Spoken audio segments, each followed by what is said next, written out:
ගොඩක් ආදරෙන් ඔයාලා හැමෝම අපේ channel එකට පිළිගන්නවා. අද කියලා දෙන්නේ කුරක්කන් පිට්ටුවක් රසට හදා ගන්න විදිය. channel එකට අලුත් කෙනෙක් නම් subscribe කරලා එකතු වෙන්න. ඒ වගේම රසවත් අදහසත් අපට comment කරන් යන්න. එහෙනම් වීඩියෝ එකට ගිහිල්ලා බලමු කොහොමද හදාගන්නේ කියලා. මෙතන අරන් තියෙන්නේ කුරක්කන් 8 ග්‍රෑම් 500ක පිටි. ඊට පස්සේ පොල් මෙතන තියෙන ලොකු පොල් බෑවක පොල් සුදු පොල් තමයි අරන් තියෙන්නේ. කට්ට ආසන්නයේ තියෙන ගුරු පාටට හිටින පොල් අරගෙන නැහැ. සුදු ඒවා තමයි අරන් තියෙන්නේ. ඊට පස්සේ ලුණු මේ කනා ගන්න වතුර ඕන. ওই ටික තමයි ඕන. ඒ වගේම තමයි ඊට පස්සේ අපි මේ පිට්ටුව අනා ගත්තාම මේ විදියට මේ අබෑට ප්‍රමාණය වගේ තියෙන ඇට තියෙනවා. ඊට පස්සේ අය සමහර කට්ටිය කැමති ටිකක් ලොකුවට පිට්ටු කැට තියෙන තියෙද්දි කණ්ඩ. ඉතින් ඒ නිසා ටිකක් ලොකුවට අනාගෙන තියෙනවා. මම දැන් ඔයාලට කියලා දෙන්නම් කොහොමද අනාගන්නේ කියලා. මේ විදියට භාජනයක් මේ කට පළල් භාජනයක් ගන්න ඕන. මීට වඩා ලොකු එකක් වුණත් කමක් නැහැ. බේසමක් හරි ඔයාලා කැමති එකක්. ඊට පස්සේ මේ විදියට පිටි ටිකක් දා ගන්නවා. ඊට පස්සේ ඒකට අපිට උමනා තරමට ලුණු එකතු කරගන්න ඕනේ. මම පොලුත් කලවම් කරලා මේ පිට්ටුව හදාගන්න නිසා ලුණු ටිකක් වැඩිපුර එකතු කරනවා. ඒකත් මේ විදියට කලවම් කරගෙන වතුර එකතු කරගන්නවා.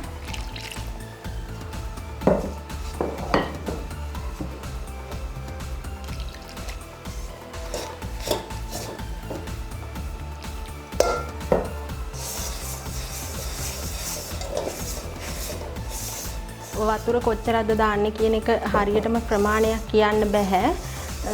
ඒක අතට තමයි දැනෙන්නේ කොහොමද කියලා. කොහොම වුණත් වතුර ටිකක් වැඩිපුර ඕන. ඔයාලා දාන පිටි ප්‍රමාණයත් එක්ක වතුර දාන ප්‍රමාණයත් වෙනස් වෙනවා.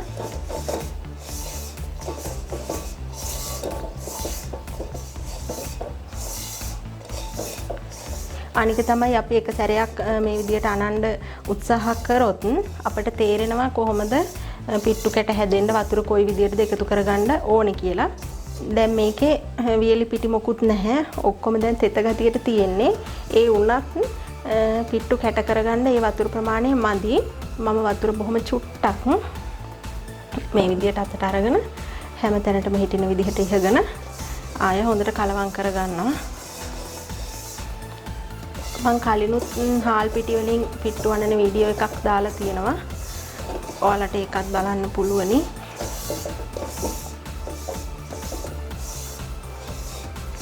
වතුර ගතිය වැඩි වුණොත් ලොකුවට තමයි පිට්ටු කැට හැදෙන්නේ. වතුර ගතිය අඩුවට දැම්මොත් තමයි ලස්සනට පිට්ටු කැට හැදෙන්නේ. අබෑට වගේ ප්‍රමාණයට ඒ විදියට හදන්න පුළුවන්. ඔන්න දැන් මේ විදියට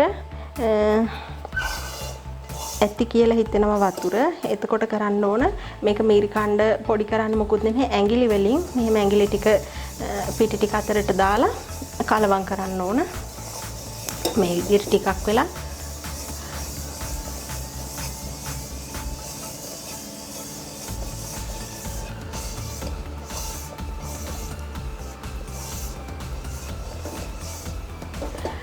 මම තවත් තේ හැන්දක විතර වතුර ප්‍රමාණයක් ආය කලවම් කරගන්නවා.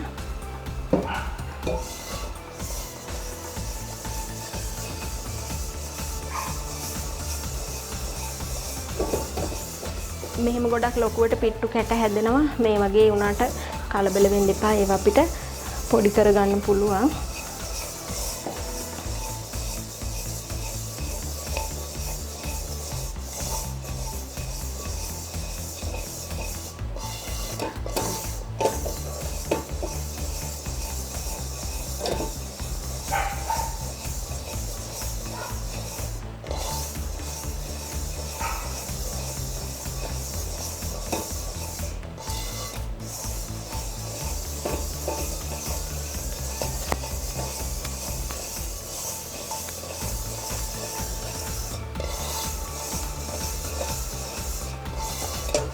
මේ විදිහට කරද්දී පිට්ටු කැට එක ගානකටම හදාගන්න පුළුවන්.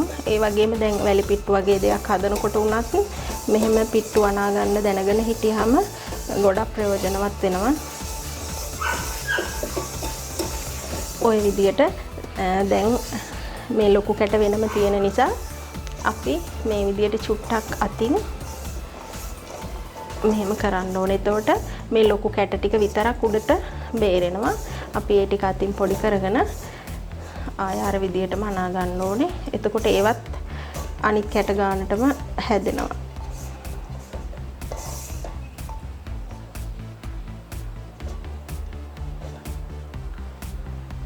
ඔය විදියට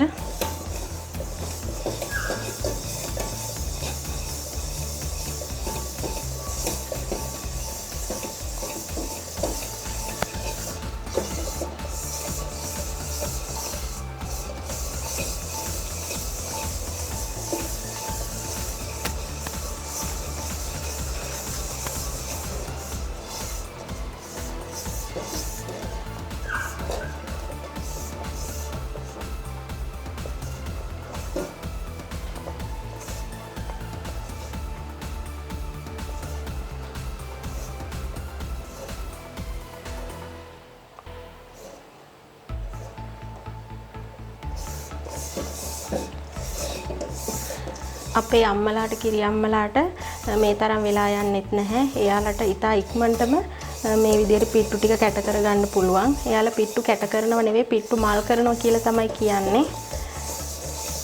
අපිට ඒ තරම්ම හැකියාවක් නැහැ. ඒ වුණත් කොහොමින් හරි වැඩේ ලස්සනට කරගන්න පුළුවන් වෙලා ගියා වුණත්.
මේ විදියට කරාම ලොකුවට තියෙන කැට සේරම උඩට මතු වෙනවා.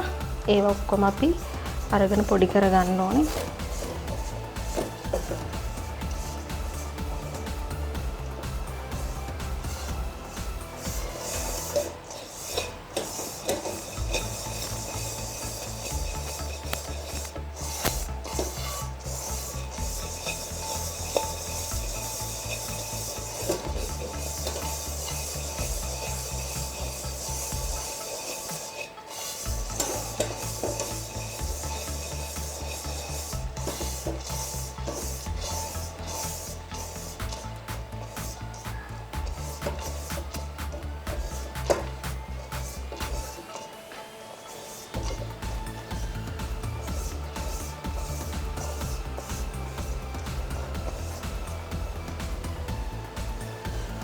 දැන් අර මුලින් තිබිච්ච ලොකු කැට ගොඩක් පොඩියට තියෙන්නේ.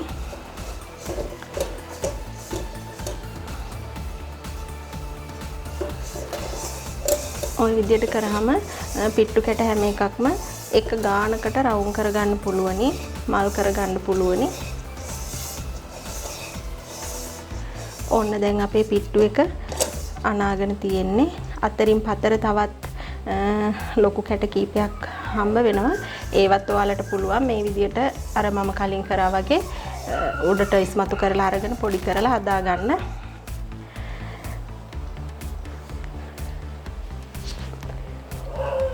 දැන් මෙතනදී මම මේ පොල් ටික කලවම් කරගන්නවා. මේ විදියට පොල් වල ප්‍රමාණයක් නැහැ. ඒක ඔයාලා කැමති නම් පොල් එකතු කරන්න පුළුවන්. එහෙම නැත්නම් මේ විදියටම වුණත් තම්බ ගන්න පුළුවනි. පොල් එකතු කරාම වැඩි රසයක් තියෙනවා. මම ඒ නිසා පොල් ටික එකතු කරගන්නවා. මේක තද කර මේ කලවම් කරන්නේ නැහැ. බොහොම හිමිහිට තමයි මේ ඇඟිලි අතරින් ලිස්සලා යන්න කලවම් කරන්නේ.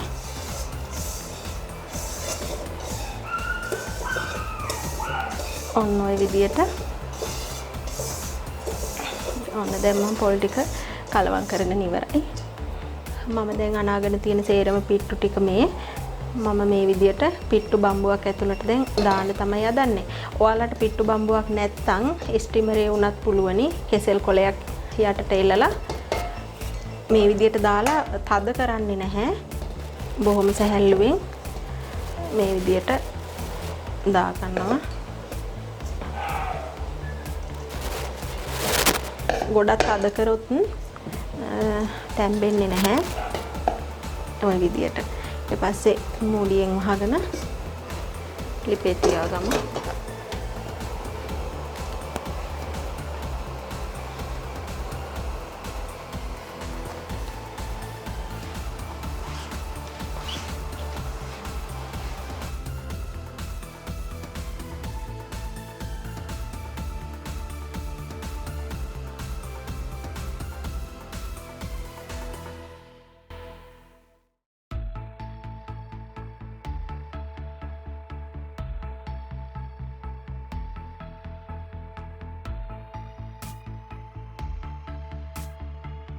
දැන් අපේ පිට්ටු එක හොඳට තැම්බිලා තියෙන්නේ. මේ තියෙන සිදුරු වලින් හුමාලය යනවා. එතකොට ඒ විදියට විනාඩියක් දෙකක් ගියාට පස්සේ බලද්දි තැම්බිලා තියෙන්නේ.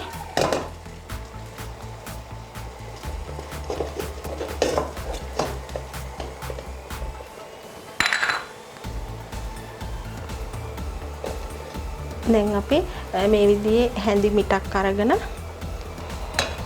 මේ විදියට බා ගන්නවා. කැඩෙන්නේ නැති වෙන්න පරිස්සමින් බා ගන්න ඕනේ. ඒ විදියට අනිත් පිට්ටු ටිකත් දාලා අපි තම්බ ගමු.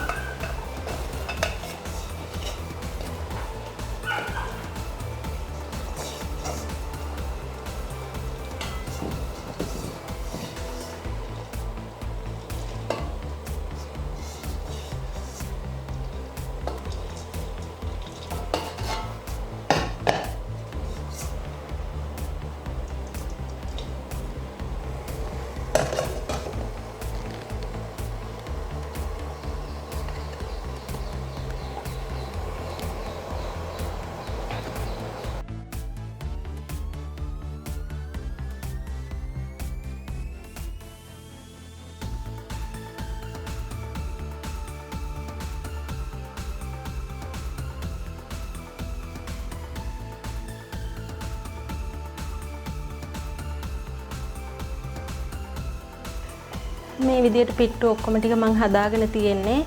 ඉතින් ඔයාලත් මේ විදියට හදලා රස බලන්න. එහෙනම් මේ වගේම තවත් අලුත් වීඩියෝ එකකින් ආයෙ හමු වෙමු.